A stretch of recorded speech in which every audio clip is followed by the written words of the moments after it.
থেকে সবাই একদিন যাবে, এখানে কেউ চিরস্থায়ী নয়। কিন্তু এটা দেখে মনে হবে যে না হ্যাঁ, এটা একটা স্থায়ী জায়গা। যেমন কোনো একটা ঘাটের মধ্যে গরু, ছাগল, মানুষ সবাই গিয়ে জল খায়, কিন্তু যাওয়ার সময় আবার যার যার বাড়িতেই যায়। কিন্তু যখন এক ঘাটে জল খায়, তখন মনে হয় যেন তারা সবাই একই পরিবারের। বাস্তবে কিন্তু তা হয় না। তেমনি কোনো মেলার মধ্যেও দেখবেন বিশাল লোকজনের জমায়েত, আত্মীয়-স্বজনের সাথে দেখা সাক্ষাৎ হচ্ছে, গল্পগুজব করছে, খুব আনন্দ হচ্ছে। দেখে মনে হবে যেন এরা বুঝি একই বাড়ির।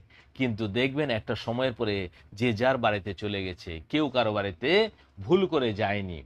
কিন্তু আমরাও যদি এখানে থাকা সত্ত্বেও যদি আমরা আমাদের নিজের ঠিকানাটা না জানি, তাহলে দেহ ফেলে চলে যাওয়ার পরে আমরা যাব কোথায়?